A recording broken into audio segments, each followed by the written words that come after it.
Hello बच्चों, नमस्कार सभी को।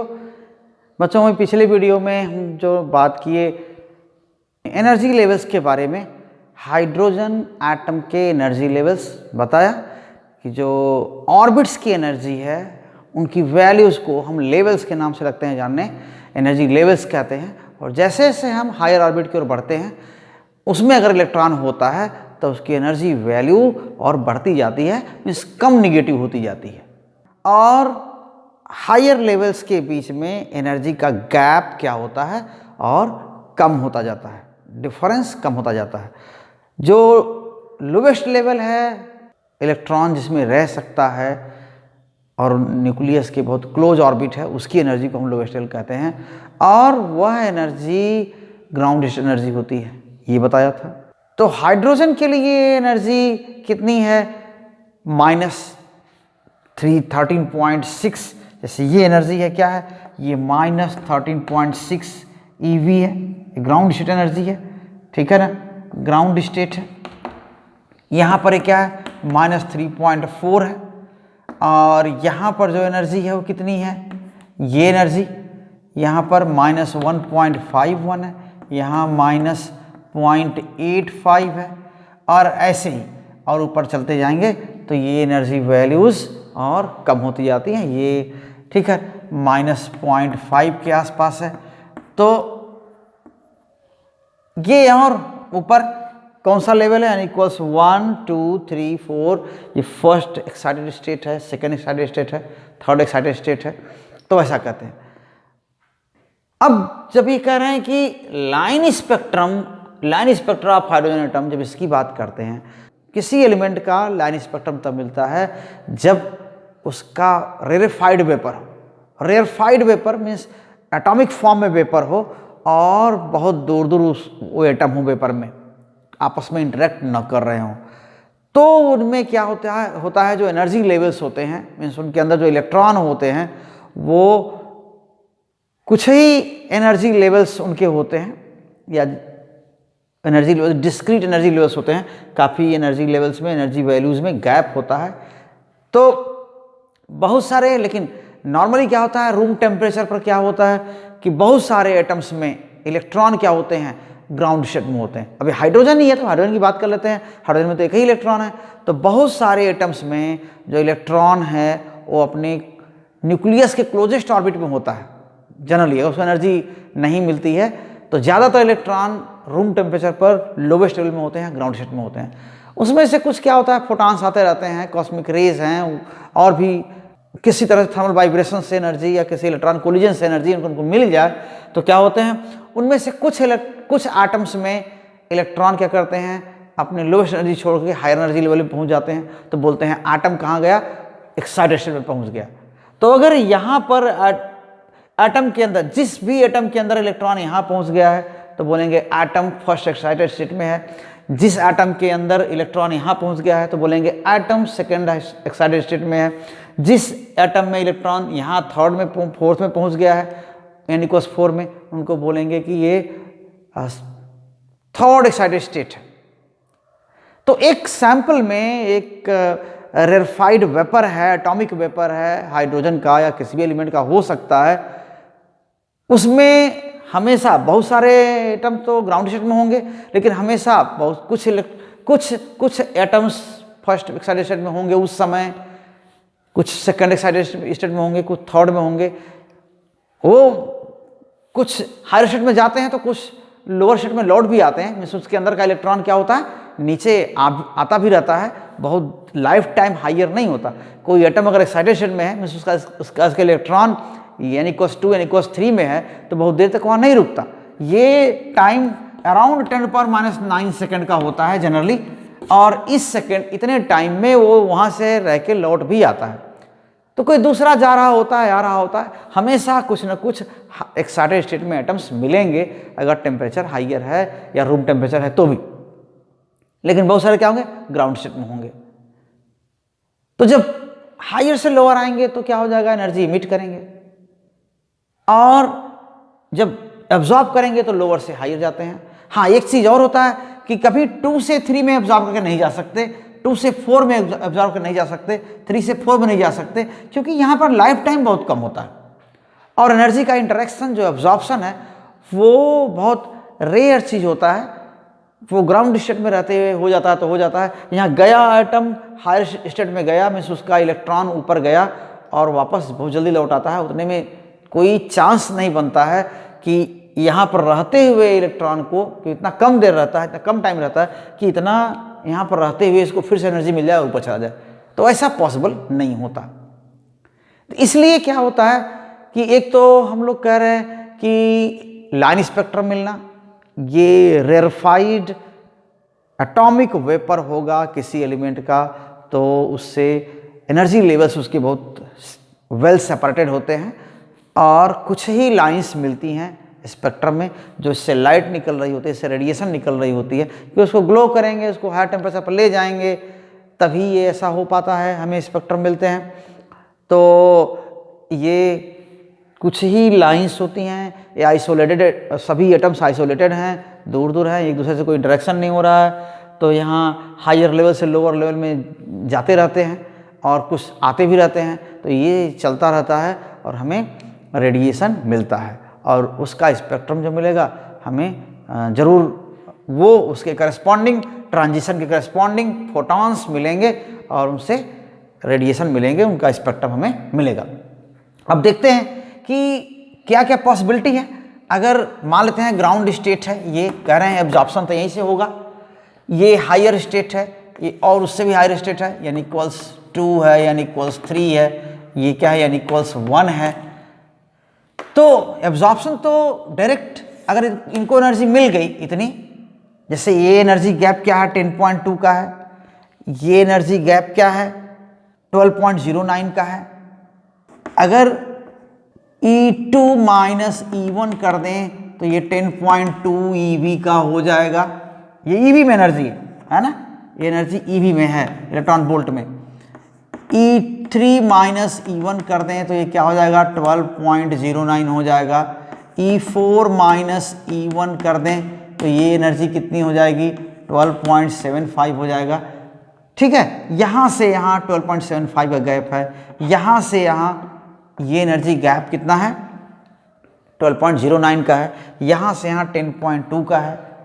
तो अगर आप इमेजिन करिए कि अगर इसको ग्राउंड स्टेट से यहाँ जाना है तो कम से कम एटम को 10.2 की एनर्जी मिलनी चाहिए। इसको ग्राउंड से यहाँ जाना है तो कम से कम 12.09 इलेक्ट्रॉन वोल्ट की एनर्जी इसको मिलनी चाहिए, तभी इसकी एनर्जी जीरो होगी, तभी इसकी एनर्जी इतनी होगी और ये यहाँ पहुँच पाएगा। अब जैसे यहाँ से यहाँ 10.2 मिनिमम एनर्जी चाहिए, मिनिमम एनर्जी 10.2 EV चाहिए, तो यहाँ पर यहाँ राइज करेगा। अगर आप इसको 5 EV 6 EV एनर्जी दे दीजिए तो ये एक्सेप्ट ही नहीं करेगा, लेगा ही नहीं। तो इसलिए क्या होता है, energy minimum energy required here is 10.2। तो यही चीज़ ऐसे और हायर लेवल में जाएंगे तो यहाँ हो जाएगा, यहाँ एनर्जी क्या है 0 EV।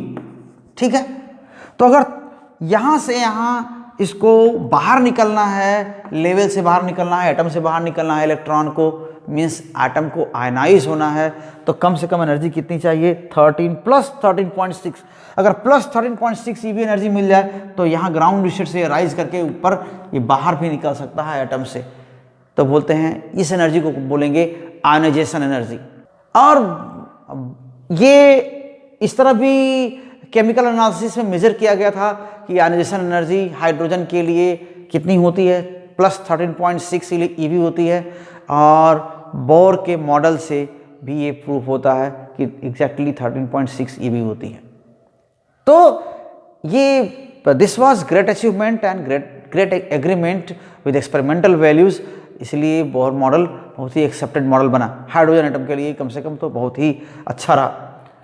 तो ये अगर ग्राउंड लेवल से एब्जॉर्प्शन होगा तो एनर्जी अगर मिल गई, मान लेते हैं कि अगर 10.2 EV मिल गई या उससे थोड़ा ज़्यादा, तो यहाँ भी जा सकता है। अगर 12.09 ये एनर्जी मिल गई EV तो यहाँ से यहाँ जा सकता है, और अगर 12.75 EV एनर्जी मिल गई तो ये यहाँ से यहाँ जा सकता है। हाँ, अगर 12.75 मिल गई तो ये यहाँ भी जा सकता है, कुछ एनर्जी बची रह जाएगी, ये यहाँ से यहाँ भी जा सकता है, 1 से 3 में भी जा सकता है और कुछ एनर्जी बची रह जाएगी, ऐसा हो सकता है। तो लेकिन अगर पहुँच जाएगा तो पहुँचने के बाद क्या है, देखिए एब्जॉर्प्शन के लिए तो 3 ही ये पॉसिबिलिटी है, लेकिन इमिशन के लिए पॉसिबिलिटी क्या है? इमिशन के लिए पॉसिबिलिटी कितनी है?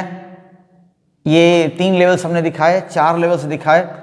यहाँ पर अगर पहुँच रहा है एटम, अगर यहाँ पहुँच गया, इस एनर्जी लेवल में पहुँच गया, तो यहाँ से एब्जॉर्प्शन तो यहाँ से यहाँ हुआ है, लेकिन इमिशन क्या हो सकता है? इमिशन ये कहीं भी हो सकता है, ऊपर से नीचे। ये यहाँ से डायरेक्ट यहाँ आ सकता है, यहाँ से डायरेक्ट यहाँ आ सकता है, यहाँ से डायरेक्ट यहाँ आ सकता है, या यहाँ आ चुका है तो यहाँ से यहाँ भी आ सकता है, यहाँ से यहाँ डायरेक्ट आ सकता है। फिर ये भी हो सकता है कि यहाँ से यहाँ आ गया तो यहाँ से यहाँ आए, फिर ये भी हो सकता है। तो ये हमारे पास कितने एनर्जी गैप्स हैं? 1, ये 2, ये 3, ये देखिए 4, ये एनर्जी गैप 5, ये 6 है। तो 6 एनर्जी के ट्रांजिशंस हो सकते हैं। मैं 6 टाइप्स के एनर्जी के 6 टाइप्स के फोटॉन आ सकते हैं जो अलग अलग एनर्जी के होंगे। लेकिन एब्जॉर्प्शन में क्या है? पॉसिबिलिटी कितनी है? 3 की है कि यहाँ से यहाँ, यहाँ से यहाँ, यहाँ से यहाँ ये जा सकता है। तो ये हम बोलते हैं एनर्जी लेवल्स, एनर्जी का ट्रांजिशन, ये कहते हैं हम इलेक्ट्रॉनिक ट्रांजिशन बोलते हैं, और एनर्जी का इमिशन, ये सब भी होता है। लाइन स्पेक्ट्रम का ऑरिजिन और इसमें सीरीज कैसे मिलते हैं वो बात कर लेते हैं। तो मान लेते हैं कि इनिशियल स्टेट Ni से क्या होता है? Nf में ट्रांजिशन होता है, ठीक। So suppose transition of item takes place from initial state या कोई एक्साइटेड स्टेट होगा, excited state Ni to final state, or you can say lower state Nf. Then energy of emitted photon,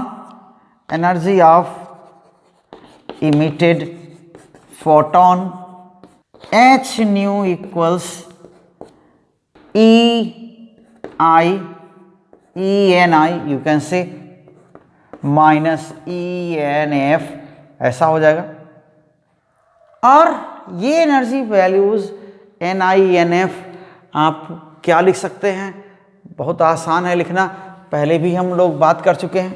ये energy values कितनी है? h new equals how much? Minus me⁴ upon 8 epsilon naught square h square and Ni square minus me⁴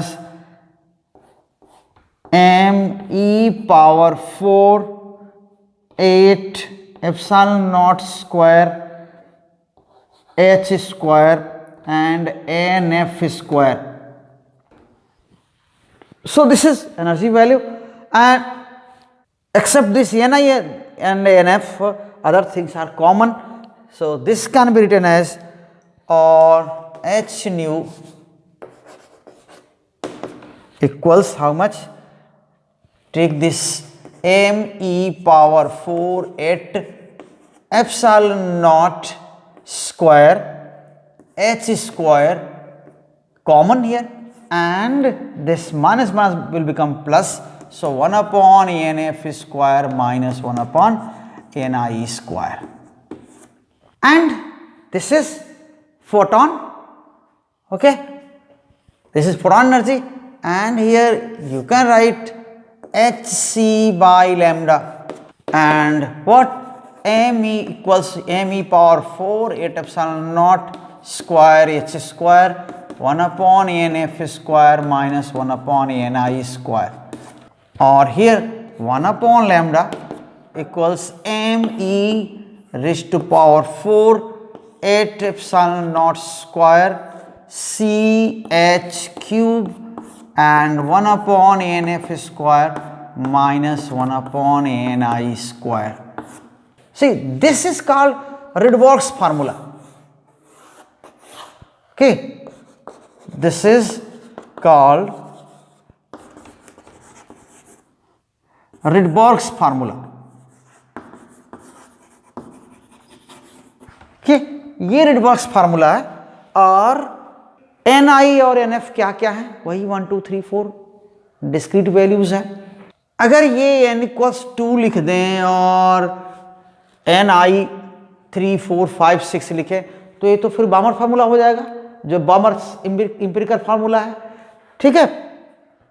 सो और इसको Rydberg constant कहेंगे, and M E power 4 8 epsilon naught C H cube equals R. This is Rydberg constant, Rydberg's constant. Okay, इसकी value क्या लिख सकते हैं, are equals here, ये जो वैल्यू आती है ये 1.03 इंटू 10 पावर 7 पर मीटर. अब अगर एन एफ इक्वल्स 2 रख देते हैं यहां पर, if we keep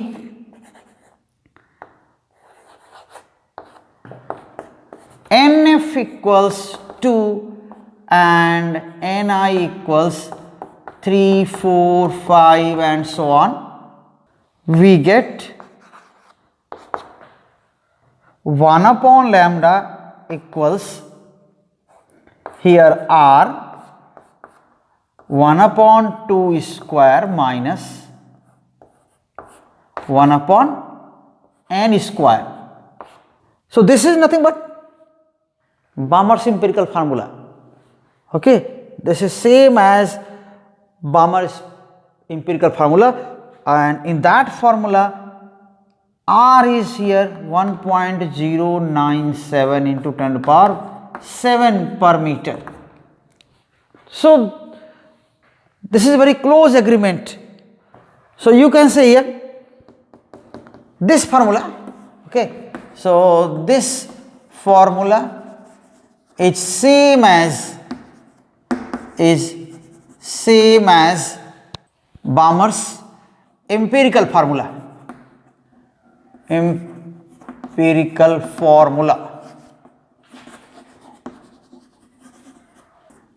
Where R is what?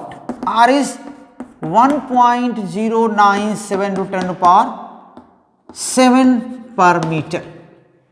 Okay, so this similarity or this value of Rydberg constant. Okay, so this value of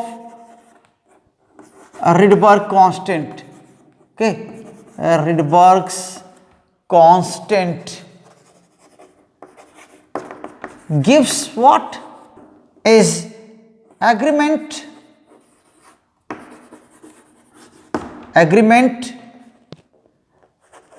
with experimental values.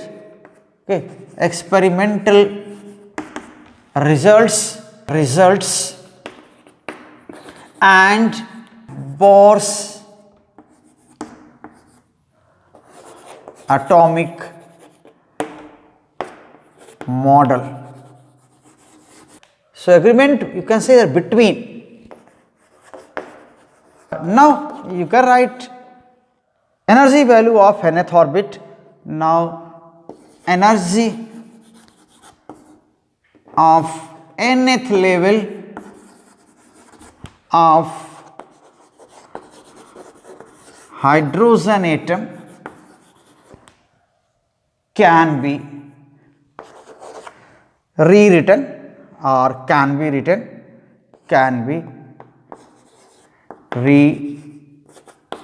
rewritten. क्या लिख सकते हैं आप, लिखते हैं E n equals minus m E power 4 8 epsilon naught square H square and N square.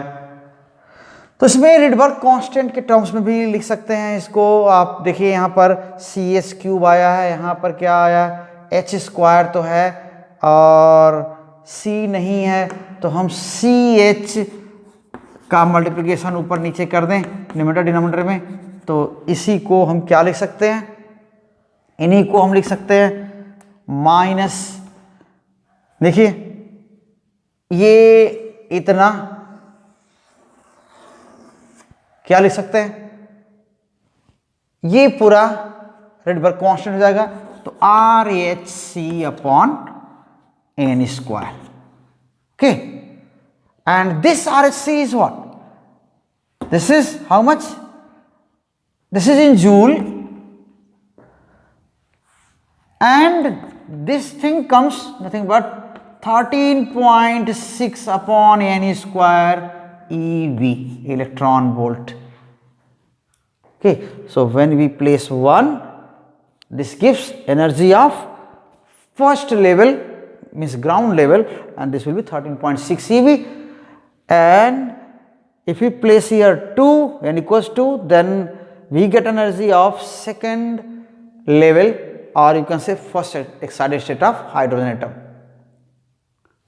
तो ये values हैं और इनसे हम वो ट्रांजिशन की वैल्यूज और ट्रांजिशन देख सकते हैं।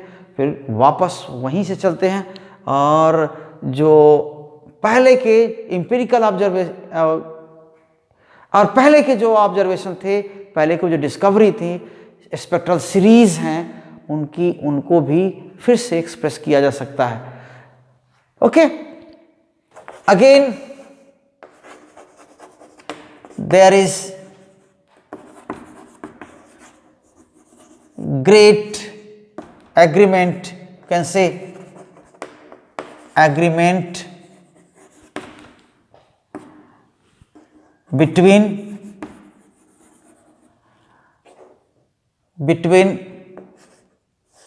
wavelengths of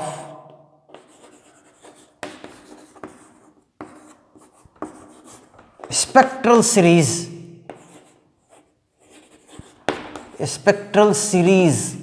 and Bohr model।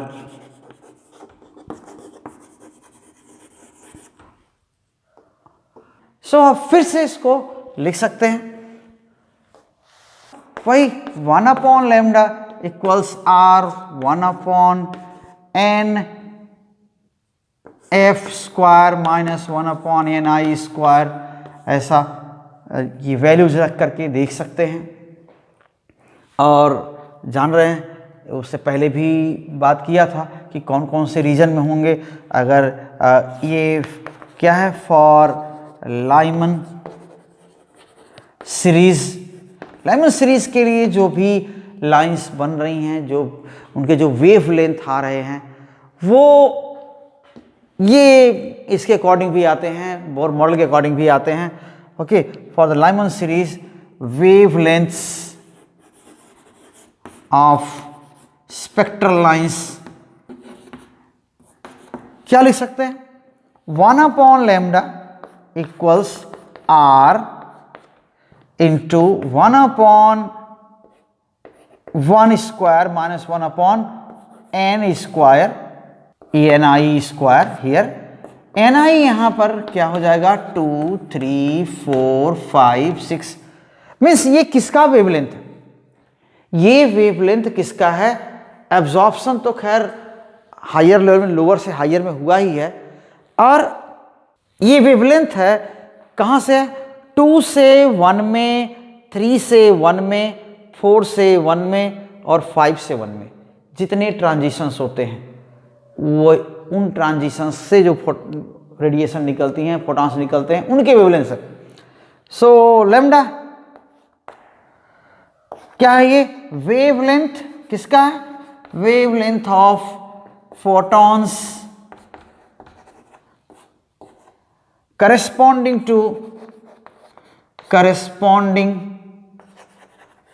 to transition transition from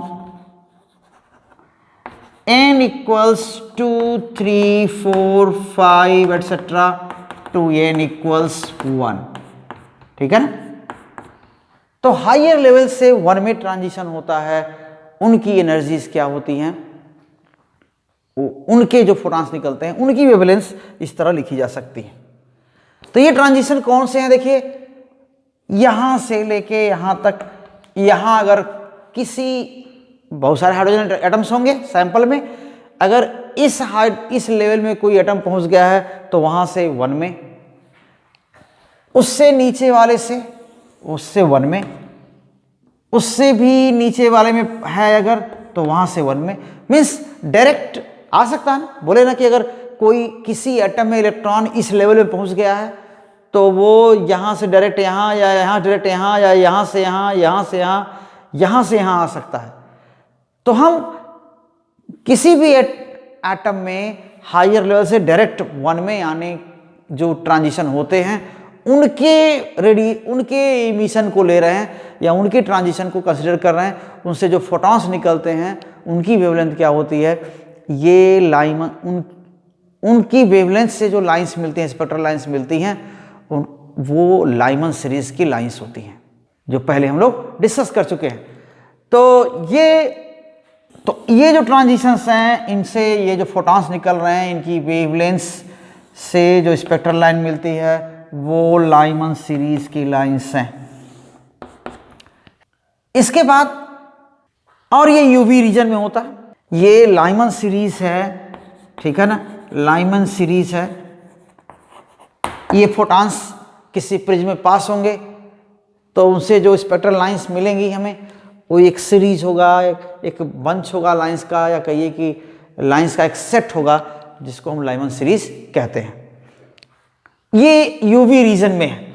ये किस रीजन में है, अल्ट्रा वायलेट फोटॉन्स हैं, ये जितने एनर्जी के हैं अल्ट्रा वायलेट फोटॉन्स हैं। देखिए क्या है, ये फोटॉन क्या होगा, ये एनर्जी गैप इक्वल होगा 10.2 eV एनर्जी का होगा। ये फोटॉन जो दूसरा वाला है ये 12.09 एनर्जी का होगा, eV इलेक्ट्रॉन वोल्ट। ये होगा 12.75 एनर्जी का फोटॉन होगा जो इस ट्रांजिशन से निकलेगा। तो ऐसे क्या हो जाएंगे, ये इमिशंस होंगे, ठीक। 2 क्या है, सभी ट्रांजिशन जो higher level to n equals 2 में आते हैं, ठीक है ना। All transitions from n equals 3 4 5 6 and so on to n equals 1, n equals 2, okay, give Balmer series of spectral lines, ठीक है। और ये क्या हो जाएगा, इनकी वेवलेंथ्स क्या लिख सकते हैं, wavelengths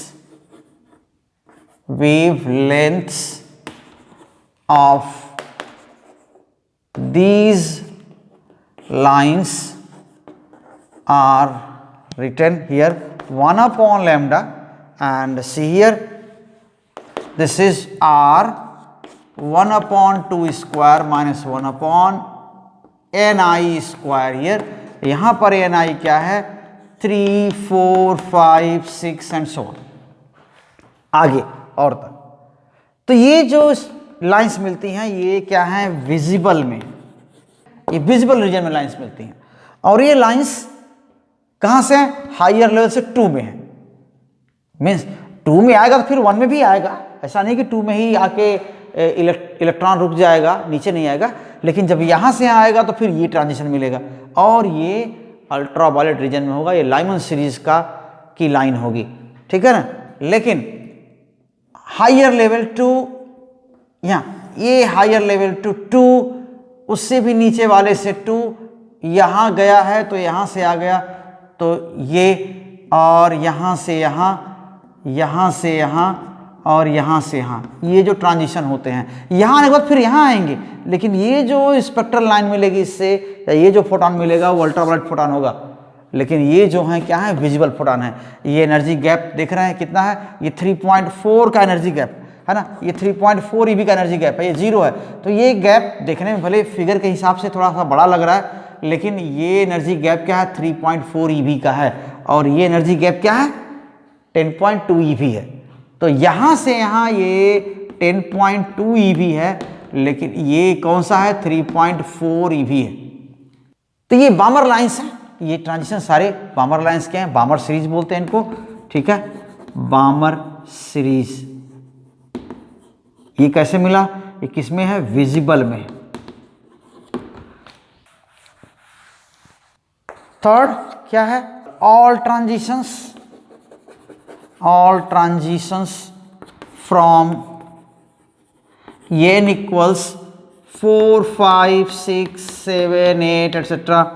to n equals 3 give lines of Paschen series।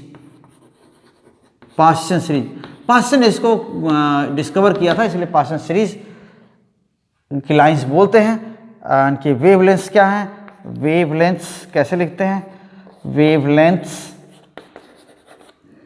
Are here 1 lambda equals r 1/3 square minus 1/ni square, and here ni equals, you know how much, 4, 5, 6, 7 and so on। Means higher level से किस में आते हैं, 3 में आते हैं। तो 3 के बाद फिर 2 में भी आ सकते हैं, 3 से डायरेक्ट 1 में भी आ सकते हैं, लेकिन वो चीज़, वो लाइंस क्या हो जाएंगी, वो 3 से 2 में जो आएंगे वो विजिबल फोटॉन्स हो जाएंगे, और 3 से 1 में आएंगे तो वो अल्ट्रावायलेट फोटॉन हो जाएंगे। ये बहुत बड़ा एनर्जी गैप है ना। 3 से 1 क्या है, ये 12.09 eV का गैप है, तो बड़ा गैप है। तो इसमें क्या हो जाएगा, यहां से यहां का ट्रांजिशन इस लेवल में, ये पास्चन सीरीज है, ऐसे, ये पास्चन, ठीक। ये किस में होगा, इंफ्रारेड रीजन में आता है, स्पेक्ट्रम के, इलेक्ट्रोमैग्नेटिक स्पेक्ट्रम के इंफ्रारेड रीजन में ये आपको मिलता है। 4 सभी ट्रांजिशन कहां से, n equals 5, 6, 7, 8 and so on to n equals 4 give spectral lines of bracket series, okay, ये लाइंस मिलती हैं। तो इनके वेवलेंथ्स कैसे लिखे जाते हैं, वेवलेंथ्स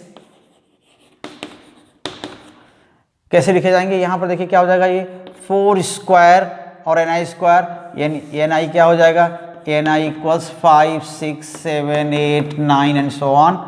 और ये भी सीरीज किस में है, इंफ्रारेड रीजन में है। तो अब हायर लेवल से ये 4 में जो ट्रांजिशन होते हैं ये उनके लिए है।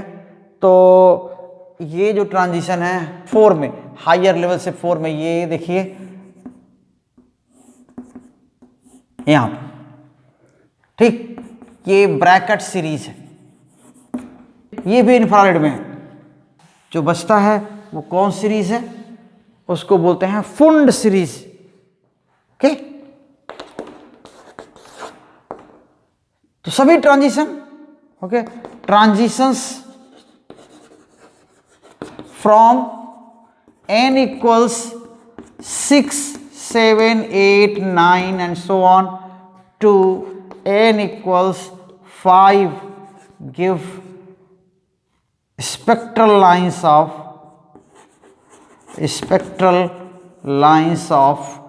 which series, Pund series, wavelengths 1/lambda equals r, and here 1/5 square minus 1/ni square, and here ni equals 6, 7, 8, 9 and so on। तो ये ट्रांजिशंस कहाँ हो रहे हैं, यहाँ से यहाँ, यहाँ से यहाँ, यहाँ से यहाँ, ये फुंड सीरीज है, ठीक है। और ये फार इंफ्रारेड में, फार इंफ्रारेड, माइक्रोवेव और फार इंफ्रारेड इनके बीच में यहां पर है। तो यही जो स्पेक्ट्रल सीरीज है इनका एग्जैक्ट वेरिफिकेशन बोहर मॉडल ने दिया। और उतनी पुरानी चीज ये 1920 में ये तक ये चला, ये वेरिफिकेशन। और 1923 में नील्स बोर को इस काम के लिए नोबेल भी मिला। और लेकिन बामर ने क्या किया था, इससे बहुत पहले 1880s में ये लाइंस का नाम दे दिया और स्पेक्ट्रम को देखा, एम्पिरिकल फार्मूला उन्होंने दिया। और वो एम्पिरिकल फार्मूला बोर मॉडल में आते आते वो क्वांटम फिजिक्स या क्वांटम कॉन्सेप्ट से जो नया फार्मूला मिला, रिडबर्ग फार्मूला, उससे एकदम हूबहू वैसे मालूम होता है। तो same formula it was obtained later, okay, after 40 years of the Balmer's work, and this was great achievement of Niels Bohr. तो ये आपके ट्रांजिशंस हो गए और स्पेक्ट्रल सीरीज हो गई।